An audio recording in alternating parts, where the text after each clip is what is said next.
Non, mais moi je trouve que c'est une très bonne chose ce que le gouvernement dit def, di dem sur le terrain, di vérifier les éléments, parce que loolu dafay won nit ñi d'abord que suñu ressources yi dafa am une réalité, premièrement. Deuxièmement, ñoom lu ñuy gis ci terrain bi moo leen di permettre ñu def ay modifications, ay changements, ay ruptures. C'est man nu ma déggee ministre bi wax, vraiment j'étais très très content. D'ailleurs j'ai posté au niveau de la toile beaucoup de choses là-dessus, parce que le fait que d'abord mu préciser aux gens ne leen, même si vous êtes une société nationale, même si vous êtes une société étrangère, vous devez respecter les normes réglementaires pour exploiter nos ressources. Vous devez respecter les autorités régionales, les autorités de tutelle yu nekk sur place, lu ñu leen wax ngeen respecté ko. Vous devez respecter l'État, bu ñu leen laajee ay information mënu leen toog 15 jours ba ñu ko jox, d'accord? Et en même temps dire que vous devez aussi que les populations locales yuy vivre seen exploitation et di vivre tous les inconvénients possibles, poussière, machin, ceci, cela, mënoo dox fii, mënoo def lii, mënoo etc. war nañ leen rétribuer. Donc une part de cet argent doit leur revenir. Et donc leur rappeler ça, c'est une bonne chose. Et surtout leur rappeler aussi que les travailleurs qui dénoncent ça, ils doivent être protégés. Il l'a dit ñii fi wax tey wax ñu ay affaires ba ñu utiliser ko pour wax leen ko bëgg nañu demee bu ñu ñëwee dara bañ leen arrivé. Et ça c'est très important. Préserver nos ressources des gens qui travaillent, c'est très très important, parce que avant on disait que main d'œuvre moins chère, ñëwal Sénégal def lu la neex, la main d'œuvre est à écraser. L'essentiel c'est que nga liggéey. On doit pas accepter ça. On doit protéger notre main d'œuvre. Et aujourd'hui il n'est pas question qu'on la brade. D'accord? Donc vraiment man, l'intervention que j'ai vue, surtout accompagnée de tous ces ministres de tutelle qui représentaient un peu là, moi je pense que c'est pas du cinéma. Lii moom ëppal njëriñ, si tu veux, que les fameuses réunions de ministres décentralisés, où on allait là-bas, on déterminait 100 milliards pour fii sur 4 ans, ceci, cela, nga xam ne souvent du am benn réalité. Man lii moom a gënal nga xam ne entreprise boobu dina xam lu mu war a def, et que en même temps les Sénégalais vont savoir que c'est une ressource magnifique et que ñun ñoo ko moom. Et puis beneen aspect sax mooy que ni la population kédouvin ñi fa nekk ñi nga xamante ñoom ñoo nekk Kédougou, pour une première peut-être ñu gis peut-être que benn gouvernement ak jorin boo xamante ni ñëw na réellement safonte ak ñoom jege leen pour mën a xam seen ay problèmes, parce que au-delà de tey mine d'or bu Mako bi gis nañu que beneen tournée bu ñu war a def ci Sabodala bi ak ci biir Kédougou bi yëpp, c'est-à-dire que autant de problèmes yu nga xamante ne tey population bi ñu ngi koy dund. Tey xëy na mën nañu espérer que dina am solution. Voilà. Bien sûr, et ce n'est même pas normal ce qui se passe là-dedans. Ça me permettrait benn aparté, c'est-à-dire que dëkk bi nu mu demee mu nekkul yoon. Macky Sall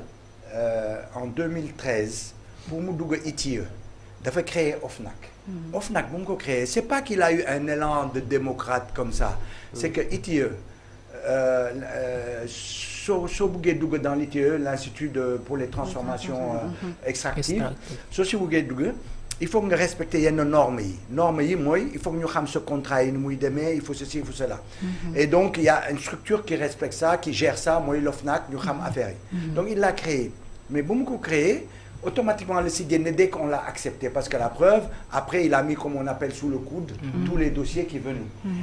Mais ce qui est important dans l'affaire, c'est qu'il y a la société civile qui a un droit dans l'ITIE. C'est-à-dire on a une société civile qui a un même niveau que l'État sénégalais, un même niveau que les exploitants.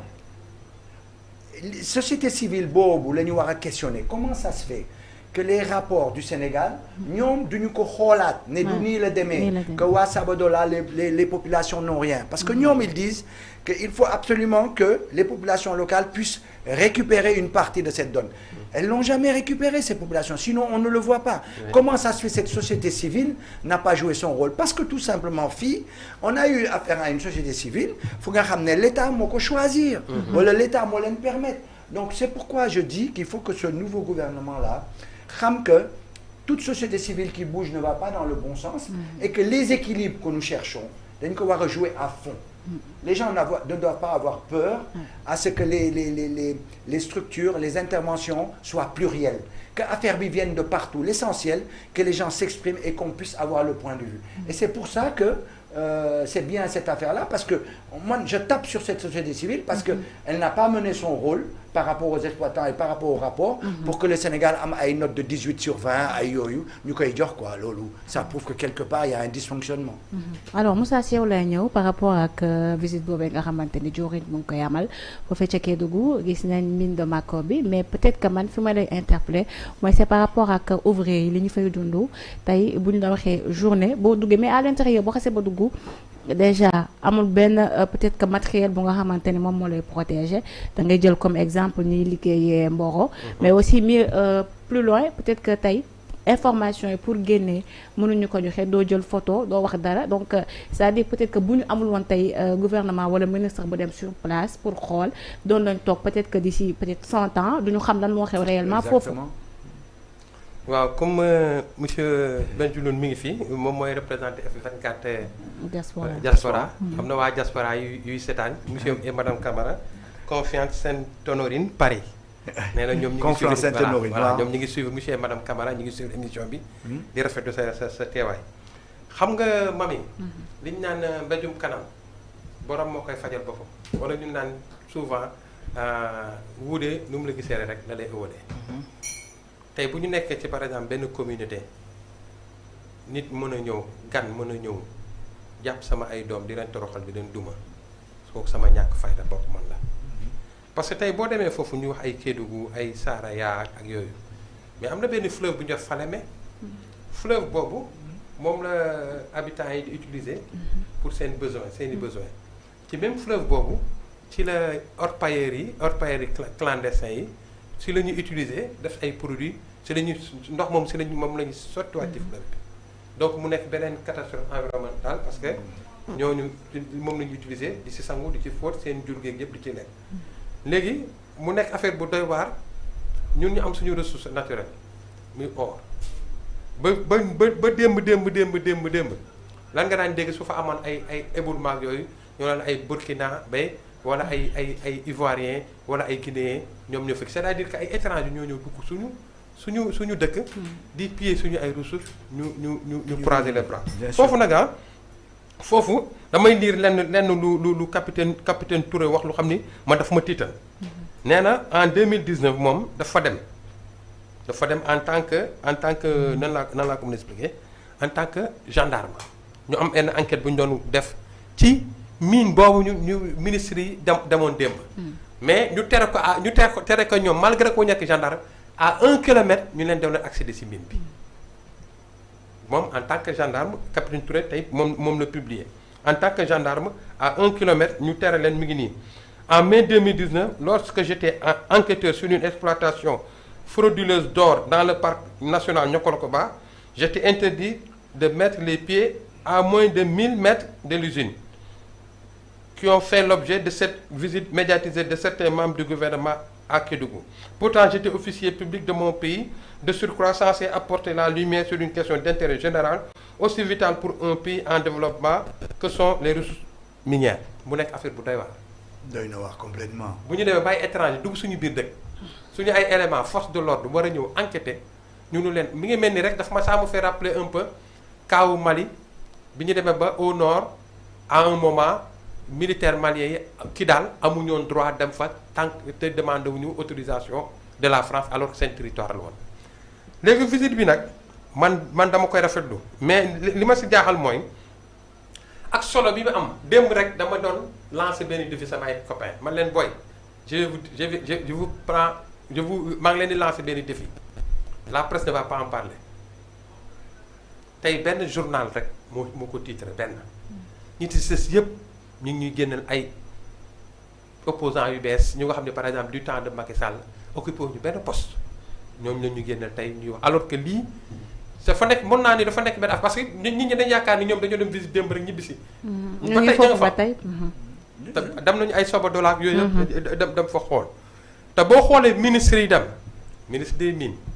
ministre de l'environnement ministre des forces armées ministre de l'éducation 6 ministres dem ak seen ay DG ça veut dire que affaire bi am na solo te boo déggee discours de fermeté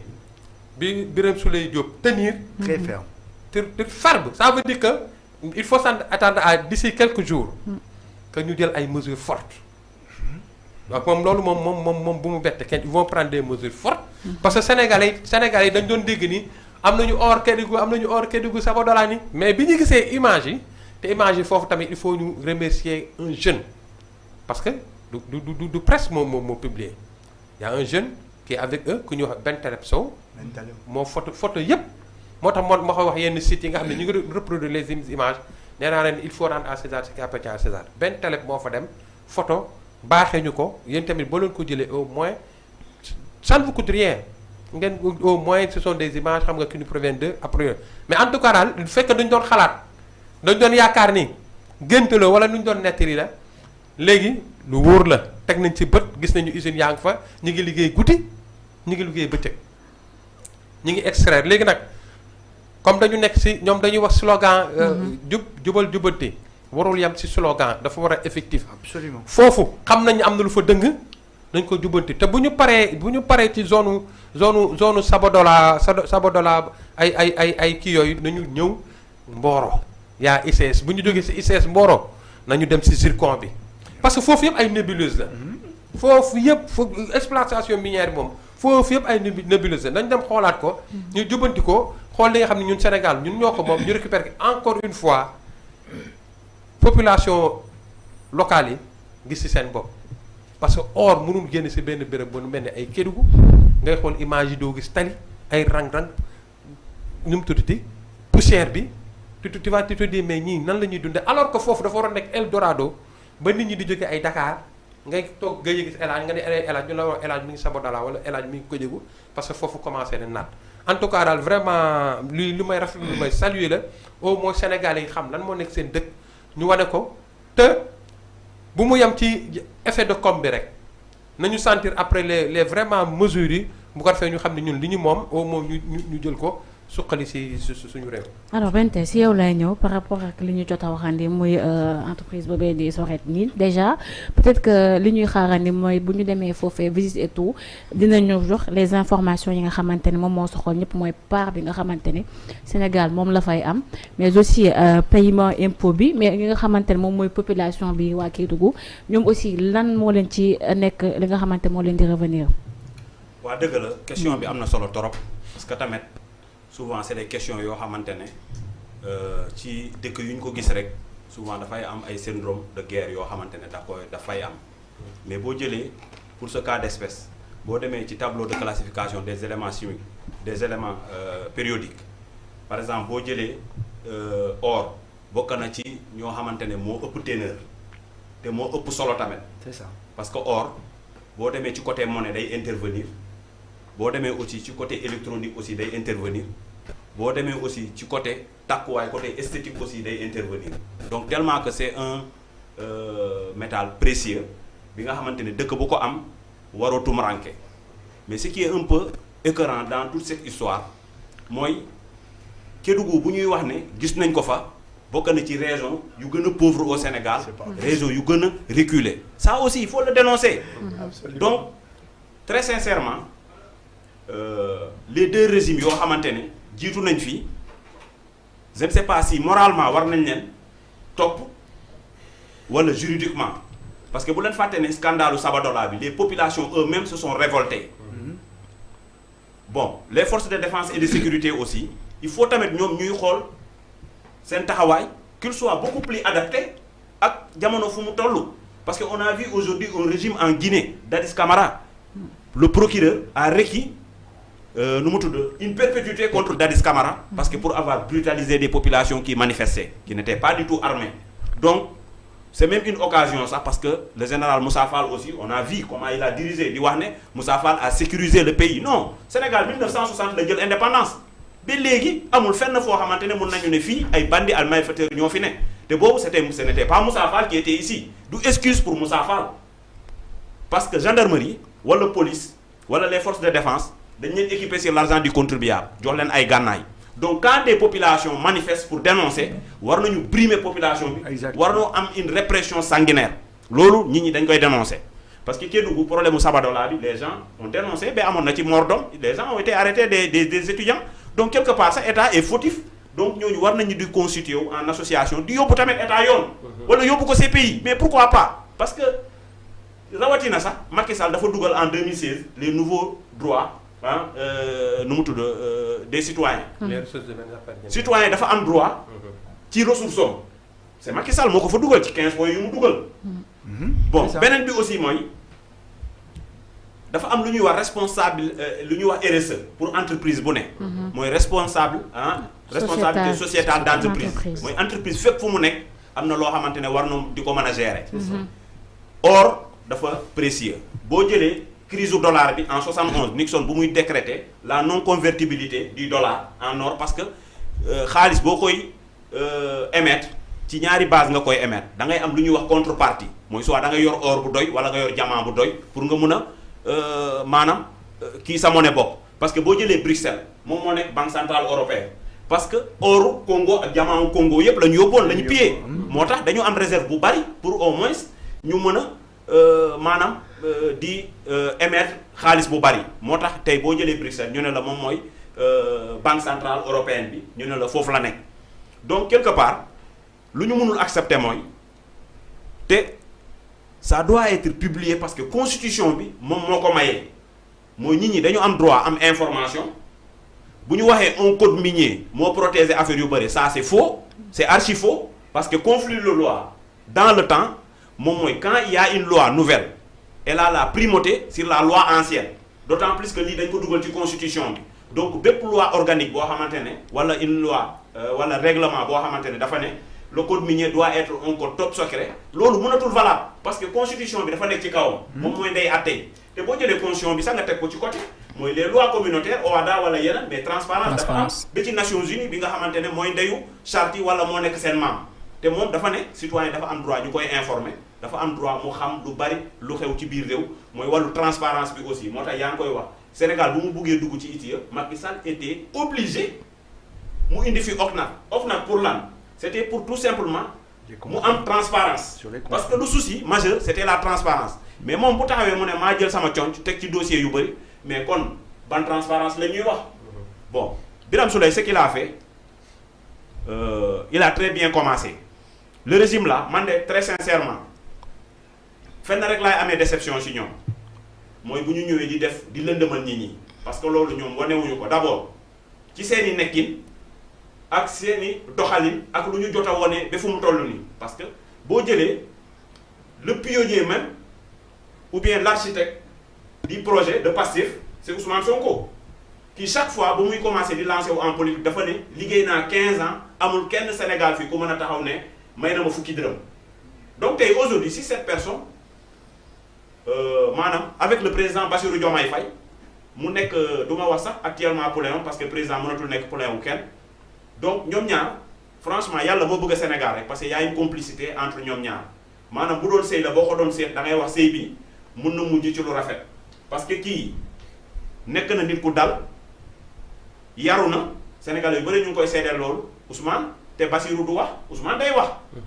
moom bon am na sañ-sañ am na xadar donc c'est très normal que ça va matcher loolu moom on est certain ci loolu benn qualité boo xamante ne ñoom ñaar aussi dañ ko am de commun moom mooy Bassirou il est sincère et transparent parce que ba tey fu mu toll nii mënuñu la wax lii la jël bu mu nekkee impôt